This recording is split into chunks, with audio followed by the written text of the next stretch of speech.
রমজান শেষ, একদম শেষ লগ্নে চলে আসছে। শুরু হয়েছিল আমাদেরকে সৌভাগ্যের দরজায় নিয়ে যাওয়ার জন্য, এখন শেষ হয়ে যাইতেছে। আজকে দিন বাদে হয়তো বা 2টা সর্বোচ্চ 3টা রোজা থাকতে পারে।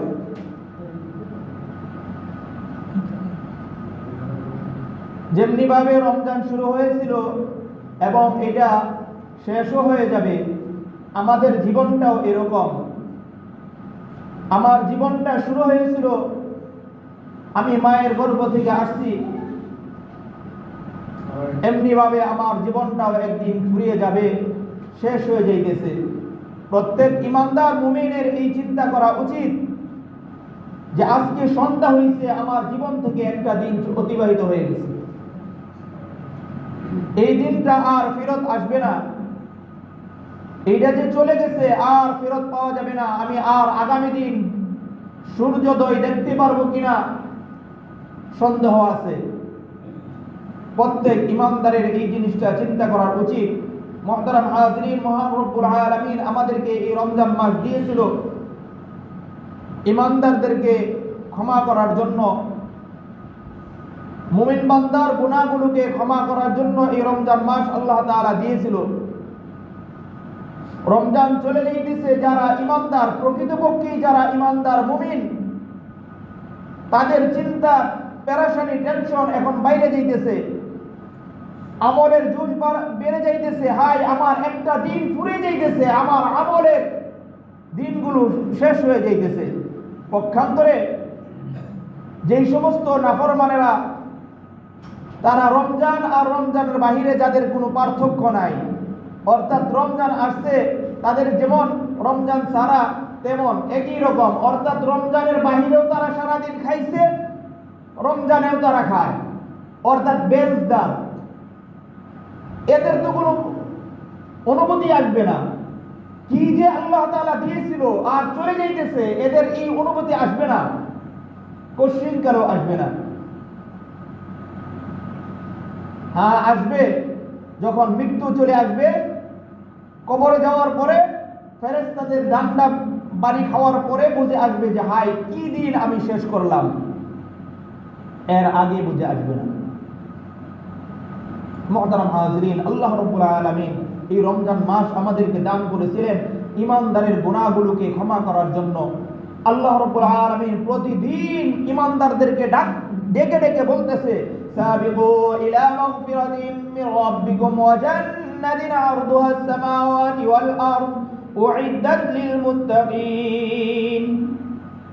আল্লাহ রাব্বুল আলামিন সাবিকু ইলা মাগফিরাতিন মির রাব্বিকুম, ও রোজাদারেরা, সাবিকু, অগ্রসর হও, দৌড়ে যাও, বেড়ে যাও, ইলা মাগফিরাতিন মির রাব্বিকুম, তোমার রবের পক্ষ থেকে ক্ষমার দিকে তুমি দৌড়ে যাও।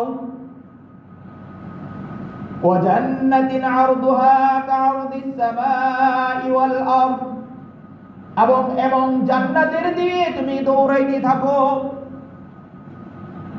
যে জান্নাত মহান রব্বুল আলামিন আসমান এবং জমিনের চেয়েও বিস্তৃত করে আমাদের জন্য রেখে দিয়েছে। উইদ্দাত লিল্লাযিনা আমানু, ওই সমস্ত ব্যক্তিদের জন্য সুসংবাদ।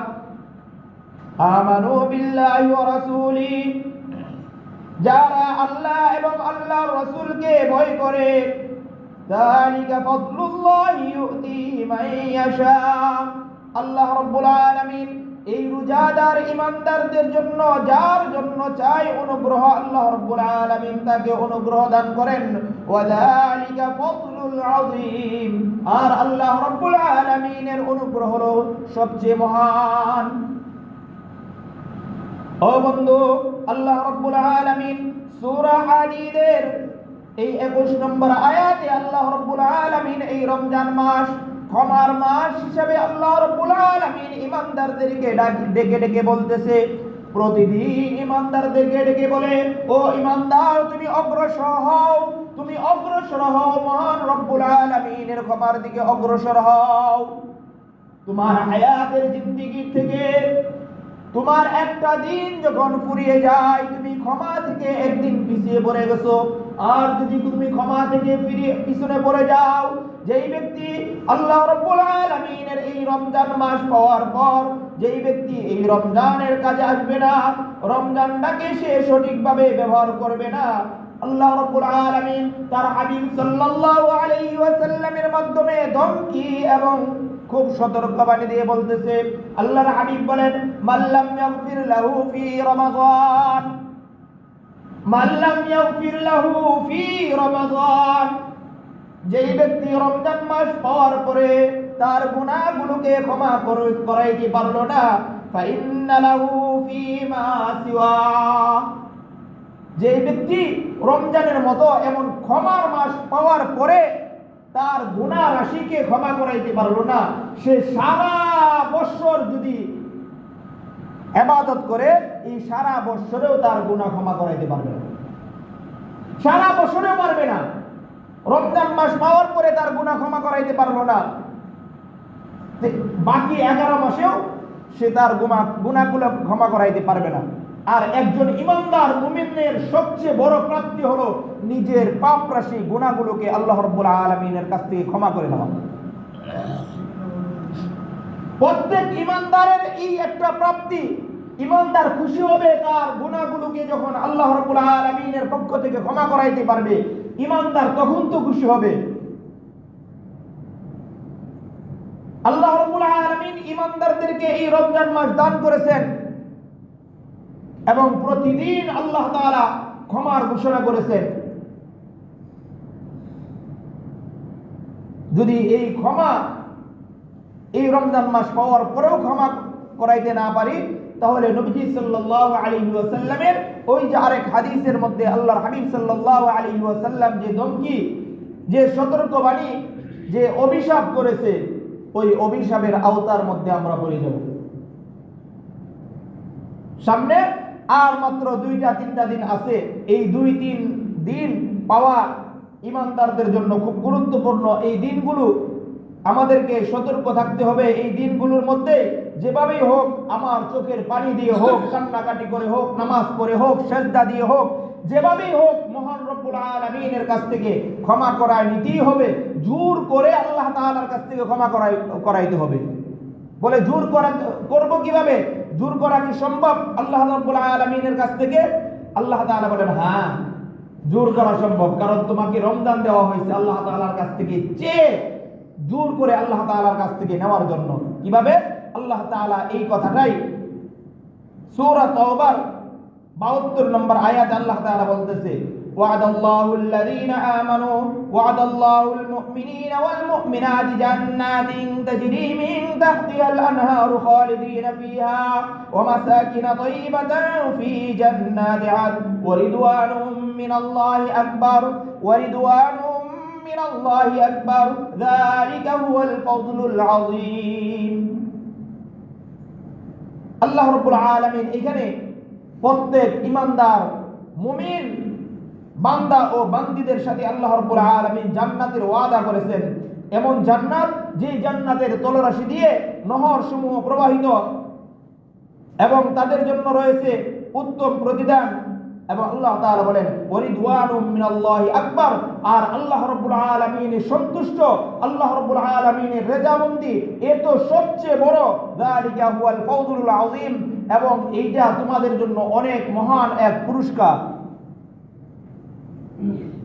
মুহতারাম হাজরিন, আল্লাহ রাব্বুল আলামিনের কাছ থেকে ক্ষমা চাওয়ার এই এক সুবর্ণ সুযোগ, ক্ষমা করে নেওয়ার এই এক সুবর্ণ সুযোগ।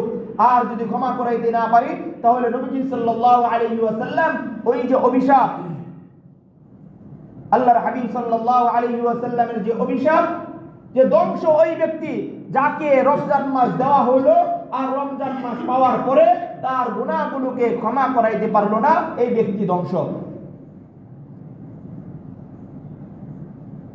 তো জিবরাইল আলাইহিস সালাতু ওয়াস সালাম যখন এই বদদুয়া করলেন, আল্লাহর নবী সাল্লাল্লাহু আলাইহি ওয়াসাল্লাম শুনলেন।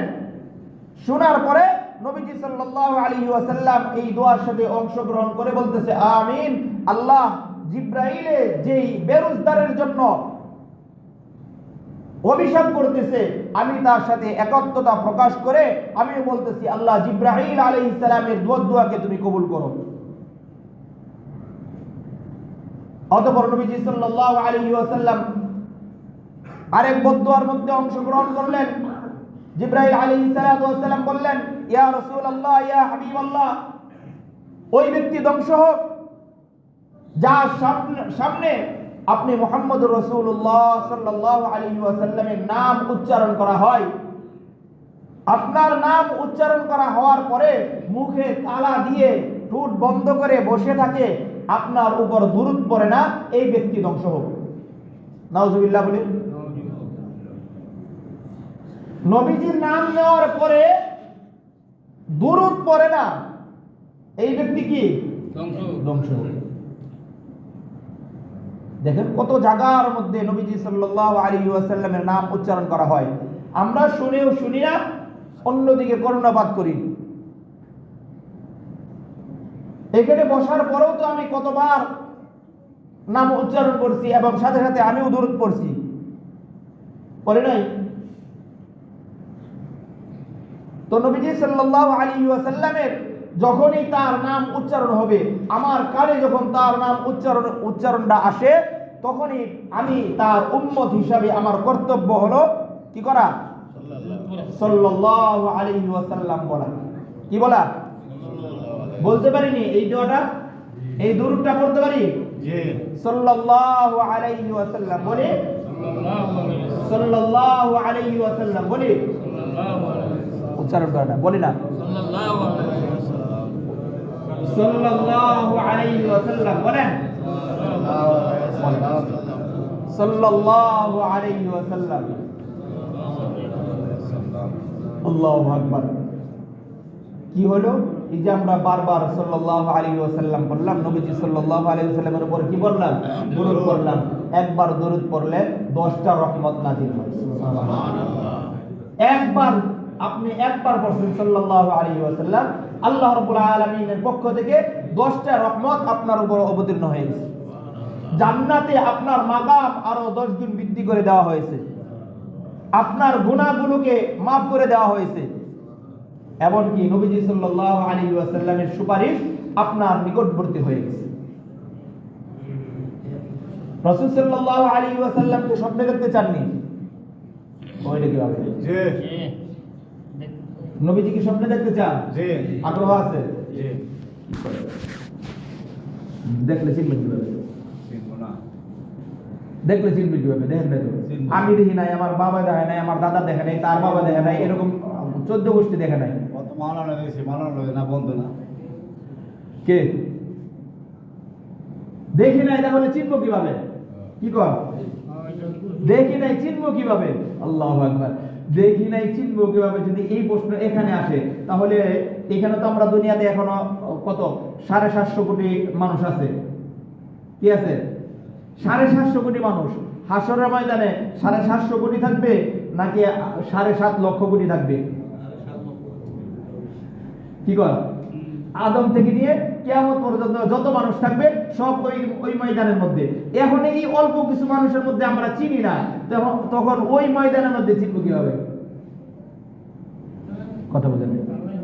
অল্প মানুষের মধ্যে চিনি না, ওইখানে চিনি আসেনি, এরকম প্রশ্নই তো জাগে, চিনব কিভাবে? আল্লাহু আকবার, আল্লাহু আকবার। চিনব কিভাবে? তাকে চিনার সহজ উপায়। আল্লাহু আকবার। এই গাছপালা বৃক্ষরাজি কখনো তাকে দেখছে? তারপরে দেখার পরে তিনি আসার পরে সাথে সাথে তাকে চিনে ফেলেছে। কথা বুঝলেন? তাকে কি দেখছে? এগুলা বৃক্ষরাজি, তরুলতা, গাছপালা, পশু পাখি তাকে দেখছে?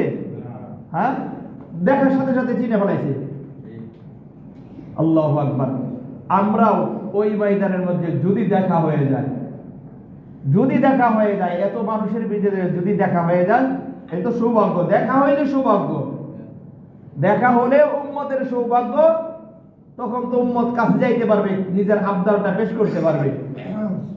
কারণ ওইখানে একজনই উকালিত করবে আমার নামে, আমার সাথে আমার পক্ষ হয়ে একজনই উকালিত করবে, আর কেউ নাই। কি বলেন? আছে আরো? আর কেউ নাই। তখন তো আমার যত আরজি আছে, আমার যত মামলা আছে, আমি ওনার সামনে পেশ করতে পারবো। ইয়া রাসূলুল্লাহ, আমার তো এই বিপদ, এই সমস্যা পড়ে গেছে, আপনি কি এই মামলা থেকে খালাসের ব্যবস্থা করে দেবেন? দেখা হয়ে গেলে না বলতে পারবো। আল্লাহ তাআলা আমাদের সাক্ষাতের ব্যবস্থা করে দেব, আমিন। যে কথা বলতেছিলাম, তাকে তো স্বপ্নে দেখতে চাই প্রত্যেক ইমানদার, নবী প্রেমী, আশিকে রাসূলের হৃদয়ের মধ্যে এই আকাঙ্ক্ষা, এই তামান্না, এই বাসনা থাকেই সব সময়। জন্ম থেকে মৃত্যু পর্যন্ত তার এই বাসনা থাকে, হায় কোনো একদিন যদি তাকে স্বপ্নে দেখতে পারতাম। কি বলেন, থাকেনি? আসেনি আমাদের?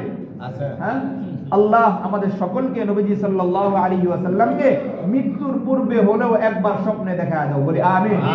মুহতারাম হাজরিন, তো স্বপ্নে যদি তাকে স্বপ্নে দেখতে পারেন, তাহলে আপনার জন্য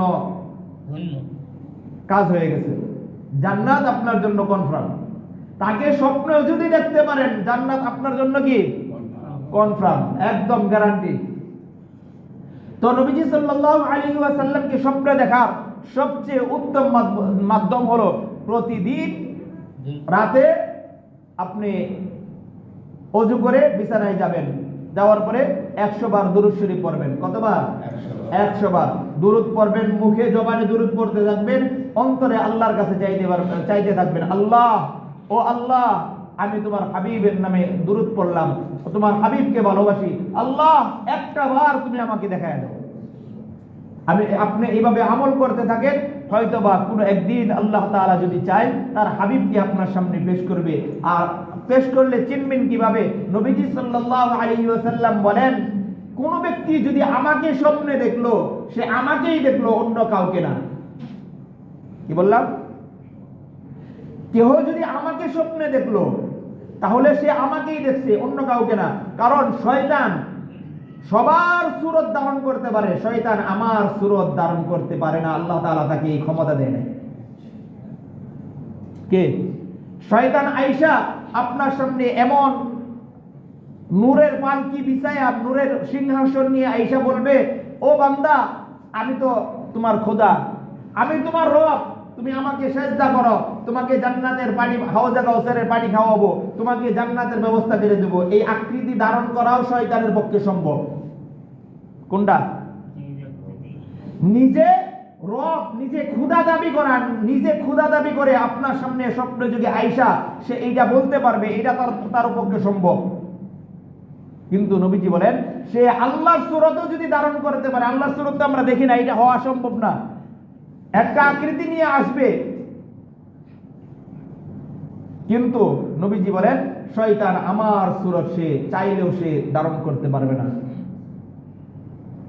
এই জন্য আমরা প্রত্যেকেই এই এক আকাঙ্ক্ষা বাসনা থাকবে প্রত্যেক উম্মতের মধ্যে, যে আল্লাহ তোমার হাবিবকে আমাদেরকে স্বপ্নে যুগে দেখাও। তাহলে স্বপ্নে যুগে দেখার সবচেয়ে উত্তম মাধ্যম কি? দুরূদ পড়া। আমরা প্রত্যেকেই বেশি করে দুরূদ পড়ব, বিশেষ করে রাতে শোয়ার পূর্বে ওযু করে ঘুমাইতে পড়তে ঘুমাবো, আর মনে মনে নবীজি সাল্লাল্লাহু আলাইহি ওয়াসাল্লামকে দেখার আকাঙ্ক্ষা রাখবো। আল্লাহ রাব্বুল আলামিন আমাদেরকে কবুল করুন। মুহতারাম হাজিরিন, সম্মানিত উপস্থিতি, যেই কথা বলতেছিলাম, আল্লাহর হাবিব সাল্লাল্লাহু আলাইহি ওয়াসাল্লাম বলেন, ধ্বংস ওই ব্যক্তি ধ্বংস যার সামনে আমি মুহাম্মদুর রাসূলুল্লাহর নাম নেওয়া হয়েছে, আর আমার ওই উম্মত সে মুখে বন্ধ করে বসে আছে, আমার উপরে দুরূদ পড়ে নাই, এই লোক ধ্বংস হোক। নবীজি বলেন কি? আমিন। জিব্রাইল বদদুয়া করেছে, নবীজি বলতেছে আমিন। আল্লাহ জিব্রাইলে যে বদদুয়া করেছে, আমি জিব্রাইলের বদদুয়ার সাথে একত্রতা পোষণ করতেছি, আল্লাহ তুমি জিব্রাইলের এই বদদুয়াকে কবুল করো। আচ্ছা বলেন তো দেখি, এখন আপনার সামনে নবীজি সাল্লাল্লাহু আলাইহি ওয়াসাল্লামের নাম নেওয়া হইল, আপনি দুরূদ পড়লেন না, তাহলে আপনি অভিশাপের মধ্যে পড়লেন কি পড়লেন না? যদি উচ্চারণ করেন, দুরূদ পড়েন, তাহলে রহমতের ভাগী হবেন। যদি উচ্চারণ না করেন, না পড়েন দুরূদ, তাহলে গজবের ভাগী হবেন। এখন কোনটা হবেন নিজে চিন্তা ফিকির করে দেখেন। আল্লাহ রাব্বুল আলামিন আমাদেরকে বেশি করে নবীজি সাল্লাল্লাহু আলাইহি ওয়াসাল্লামের উপর দুরূদ পড়ার তৌফিক দান করুক, আমিন। মুহতারাম হাজিরিন, নবীজি সাল্লাল্লাহু আলাইহি ওয়াসাল্লাম যখন মিম্বরের তৃতীয় ধাপে পাও রাখলেন, তখন জিবরাইল আলাইহিস সালাতু ওয়াস সালাম আয়েশা বলতেছে, ইয়া রাসূলুল্লাহ, ইয়া হাবিবাল্লাহ, আপনার ওই উম্মত ধ্বংস হোক যার মা বাবা দুইজনে জীবিত, জীবিত থাকা সত্ত্বেও তাদেরকে রাজি খুশি করে জান্নাত কামাই করতে পারলো না, সে ধ্বংস হোক। তো নবীজি সাল্লাল্লাহু আলাইহি ওয়াসাল্লাম বলেন আমিন, আল্লাহ তাআলা তুমি কবুল করো। তাহলে এই যে তিনটা বদদুয়া করছে তিন ব্যক্তির জন্য, কয় ব্যক্তির জন্য? তিন ব্যক্তির জন্য তিনটা বদদুয়া। প্রথম ব্যক্তিকে রোজাদার, প্রথম ব্যক্তিকে রোজাদার না, রমজান মাস পাইছে, বেরোজগার। রমজান মাস পাইছে, পাওয়ার পরে তার গুনাহগুলোকে ক্ষমা করাইতে পারলো না, এই লোকটা কি হোক? ধ্বংস হোক, প্রথম ব্যক্তি। দ্বিতীয় লোক যে ধ্বংস হোক, যে তা কি করলো, তা যার সামনে নবীজি সাল্লাল্লাহু আলাইহি ওয়াসাল্লামের উপর দুরূদ পড়া হলো আর সে নবীজির নাম নেওয়া হইলো, সে দুরূদ পড়ে নাই, এই লোক কি হোক? ধ্বংস হোক। এ হলো দুই নম্বর ব্যক্তি। তিন নম্বর ব্যক্তিকে, যার মা বাবা দুইজনই বা দুইজনের একজন জীবিত আর তাদেরকে রাজি খুশি করে আসতে পারলো না, এই লোকও ধ্বংস হোক। এই তিন ব্যক্তির জন্য নবীজি সাল্লাল্লাহু আলাইহি ওয়াসাল্লাম বদদুয়া করেছেন। এখন চিন্তা করেন, এই বদদুয়া থেকে আমাদের বাঁচার প্রয়োজন আছে না নাই? আছে। তাহলে সর্বপ্রথম এখন আমাদের সামনে যে কাজটা আছে, এই রমজান মাস, রমজান শেষ হয়ে যাইতেছে। এখন এই রমজান শেষ হয়ে যাওয়ার পূর্বে আমার গুনাহগুলোকে ক্ষমা করাইতে হবে। কি করতে হবে? আমার গুনাহগুলোকে আল্লাহ তাআলার কাছ থেকে যেভাবেই হোক, কান্নাকাটি করে হোক, যেভাবেই হোক, আল্লাহ রাব্বুল আলামিনের কাছ থেকে গুনাহগুলোকে ক্ষমা করাইতে হবে। যদি ক্ষমা করাইতে না পারি তাহলে আমার ধ্বংস অনিবার্য, দুনিয়া আখিরাত উভয়ই বরবাদ। আল্লাহ রাব্বুল আলামিন আমাদেরকে হেফাজত করুক। মুহতারাম হাজিরিন, সম্মানিত উপস্থিতি, সামনে ঈদুল ফিতর আসতেছে। ঈদুল ফিতরের কিছু মাসাইল আছে, খুব গুরুত্বপূর্ণ কিছু কথাবার্তা আছে, এইগুলা নিয়ে কিছু কথাবার্তা বলবো। এখনো অনেকে আসে নাই, তাদের কাছ থেকে এই জিনিসগুলো ছুটে যাবে, ছুটে গেলেও কিছু করার নাই। যারা পিছনে আসছে তো পিছনে আসছে, আমার কিছু করার নাই, আমার কথা আমি বলে যাব। ঈদুল ফিতরের কিছু মাসাইল আছে। ঈদুল ফিতরের কয়েকটি সুন্নত আছে, সুন্নতগুলো আমরা জেনে নেই। ঈদুল ফিতরের কি আছে? সুন্নতগুলো খেয়াল করি, কারণ ঈদের দিন বলা তো সম্ভব না, কারণ ঈদের দিন তো আইসেই গেছেন, আর সুন্নত আদায় করবেন কোন সময়? শুনলে আজকেই শুনে নেই। ঈদের দিনের কয়েকটি সুন্নত আছে, এই সুন্নতগুলো আমরা জেনে নেই। এক নম্বর, খুব ভোরে ঘুম থেকে ওঠা সুন্নত। কি করা? ভোরে বলতে ফজরের পরে না, ফজরের আগে? ঈদের নামাজে ঠিকই আছে, ফজরের নামাজে খবর নাই। ঈদের নামাজে নিচে উপরে সাত, টোটাল ফিল আপ, বাহিরেও দেখা যায় দুই কাতার হয়, কিন্তু কি ফজর নামাজে নাই। ঠিক নেই? আল্লাহ তাআলা হেফাজত করুক। তাহলে খুব ভোরে ঘুম থেকে ওঠা, এ হলো সুন্নত। ভোরে ঘুম থেকে ওঠার পরে ফজর নামাজ পড়া এবং ঈদগাহে ঈদের নামাজের জন্য প্রস্তুতি নেওয়া। তারপরে মিসওয়াক করা সুন্নত। আমরা তো ব্রাশ করি, মিসওয়াক কিনতে হয় না, গাছের একটা ডাল দিয়া আমি সুন্নত আদায় করে তারপরে আসতে পারি। ঈদের দিনের সুন্নত, আমরা এই সুন্নতটা আমল করতে পারি। শুধু এটা ঈদের দিনের সুন্নত না, এটা মৃত্যু পর্যন্ত সুন্নত। কেউ যদি নিয়মিত কি করে, মিসওয়াক করে, তাহলে তার মৃত্যুর সময় তার কালিমা নসিব হয়। কি হয়? মৃত্যুর সময় কালিমা নসিব হয়। যার মৃত্যুর সময় কালিমা নসিব হয়, তার ব্যাপারে আপনাদের মন্তব্য কি? ভালো। হ্যাঁ, কোনো সন্দেহ আছে? জান্নাতি ব্যাপারে কোনো সন্দেহ আছে? মৃত্যুর সময় যদি কালিমা নিয়ে মরতে পারে, তো নবীজি সাল্লাল্লাহু আলাইহি ওয়াসাল্লাম বলতেছে, যে ব্যক্তি কি মিসওয়াক করবে, নিয়মিত মিসওয়াক করবে, সে কি জান্নাতি। নবীজি সাল্লাল্লাহু আলাইহি ওয়াসাল্লামকে হযরত জিবরাইল আলাইহিস সালাতু ওয়াস সালাম, কথাটা শুনবেন, এই মিসওয়াকের কথাটা শুনবেন। হযরত জিবরাইল আলাইহিস সালাতু ওয়াস সালাম যখনই আসতেন, কয়বার আসতেন নবীজির কাছে আমরা জানা আছে? 23 বছরে 24,000 বার আসছে। সুবহানাল্লাহ বলি। জিবরাইল আলাইহিস সালাম নবীজির কাছে কয়বার আসছে? 23 বছরে কয়বার? 24,000 বার আসছে। যখনই জিবরাইল আলাইহিস সালাম নবীজির কাছে আসছে, আয়েশা বলতেছে, ইয়া রাসূলুল্লাহ মিসওয়াক করেন। অথচ যার মুখ দিয়া মেশকি আম্বরের গান বের হইতো, যার মুখের লালা সাহাবায়ে কেরাম গায়ে মাখতেন, যার মুখের লালা দুরারোগ্যের শরীরের মধ্যে লাগাই দিলে ওই রূপ থেকে মুক্ত হয়ে যেত, মুখে কোনো দুর্গন্ধ ছিল না। জিবরাইল আলাইহিস সালাতু ওয়াস সালাম যখনই আসতেন, আয়েশা বলতেছে, ইয়া রাসূলুল্লাহ মিসওয়াক করেন। আচ্ছা, তাকে মিসওয়াক করার কারণ কি? কথা বলবেন, তাকে এত মিসওয়াক করার তাকিদ দেওয়ার কারণ কি? আরে তাকে তাগিদ দাও না, তার মাধ্যমে গোটা উম্মতকে শিক্ষা দেওয়া। কি করা? গোটা উম্মতকে শিক্ষা দেওয়া। তাহলে মিসওয়াকের পাবন্দি আজকে থেকেই। আমি ব্রাশ করি, সমস্যা নাই, একটা ডাইল আমি রাইখা দিতে পারি মিসওয়াকের জন্য। তাহলে 2 নম্বর মিসওয়াক করা, 3 নম্বর গোসল করা সুন্নত, গোসল করা। 4 নম্বর উত্তম পোশাক পরিধান করা। কি পোশাক? নতুন পোশাক হইতে হবে এরকম না, নতুন পোশাকই হইতে হবে তা না, উত্তম পোশাক। আপনার ঘরে যে পোশাকগুলোর মধ্যে যে উত্তম পোশাক আছে, এই উত্তম পোশাক পরিধান করা, এটা হলো সুন্নত। আপনি ভাই, আপনি আসতেছেন কার সাথে সাক্ষাতে? আপনি ঘর থেকে যে বের হয়ে আসতেছেন কার সাথে সাক্ষাতে? রবের সাথে সাক্ষাতে। কার সাথে? রবের সাথে সাক্ষাতে আসতেছেন। আহারে ভাই, আমরা তো দুনিয়ার দেখা যায় একজন মেম্বার, চেয়ারম্যান, এমপির সাথে যদি কি হয় সাক্ষাতে যায়, কত সুন্দর ফিটপাট জামা কাপড় গায়ে দিয়ে তারপরে যায়, নতুন একবারে ইস্ত্রি করা, আয়রন করা জামা কাপড় গায়ে দিয়ে তারপরে তাদের সাথে সাক্ষাতে যায়। যায় কি যায় না? তাহলে আপনি আসতেছেন সমস্ত রাজাদের রাজা, রাজাদের রাজ, সমস্ত বাদশাদের পালনকর্তা ওই রবের সাথে সাক্ষাতে আসতেছেন।